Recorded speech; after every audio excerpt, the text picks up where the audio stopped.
Our daily Bible reading for January 2nd. Our reading today comes from the Gospel of Matthew, chapter 2. Matthew chapter 2. We'll begin reading in verse 1 down to verse 15. Now, after Jesus was born in Bethlehem of Judea in the days of Herod the king, behold, wise men from the east came to Jerusalem, saying, Where is he who has been born King of the Jews? For we saw his star when it rose, and have come to worship him. When Herod the king heard this, he was troubled, and all Jerusalem with him. And assembling all the chief priests and scribes of the people, he inquired of them where the Christ was to be born. They told him, In Bethlehem of Judea, for so it is written by the prophet.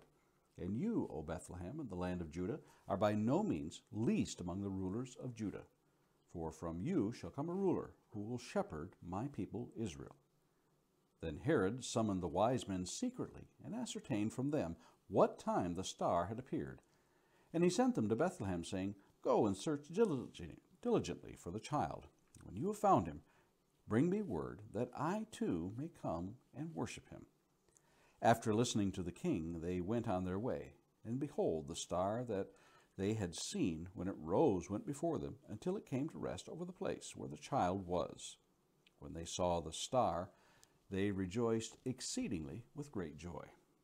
And going into the house, they saw the child with Mary his mother, and they fell down and worshipped him. Then opening their treasures, they offered him gifts, gold and frankincense and myrrh. And being warned in a dream not to return to Herod, they departed to their own country by another way. Now when they had departed, behold, an angel of the Lord appeared to Joseph in a dream, and said, Rise, take the child and his mother, and flee to Egypt, and remain there until I tell you, for Herod is about to search for the child to destroy him. And he rose and took the child and his mother by night, and departed to Egypt, and remained there until the death of Herod. This was to fulfill what the Lord had spoken by the prophet, Out of Egypt I called my son. A few thoughts for today. Those who travel extensively know the modern trials of planning, delays, lodging, meals, and such. Imagine what a journey of the magnitude that the Magi endured, that they might behold the King of Kings. While little is known of the actual details of the Magi, where they are from, how many there were, how long was their journey, we can piece together some of the story by knowing the little that was revealed within Matthew's account. When Herod inquired of their sighting of the star in the east, we find that the journey was of some time in distance, perhaps months in duration, and several hundred miles in distance. Knowing also the customs of the ancient world, it was not that unusual for emissaries of a country to pay tribute to a new member of a royal family who was heir to the throne.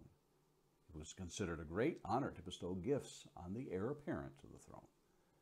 Imagine Herod's surprise to hear of a contender for his crown. So enraged was he that he slew the children of the region who were within the span of 2 years. His jealousy and lust for power knew no limits, it seems. How odd it is that those from so far away would recognize the King of Kings, and yet those of his own region would not know him. Later, Jesus himself would quote the well-known proverb. We find it says, And they took offense at him. But Jesus said to them, A prophet is not without honor except in his hometown and in his own household. Matthew 13:57. A question of the day. With the holiday season having just passed, have you taken time to reflect again on the surrounding circumstances of Jesus' birth? And finally, a thought to meditate on today. Imagine yourself planning for a trip such as the Magi took to see the newborn King. And those are our thoughts for today, January 2nd.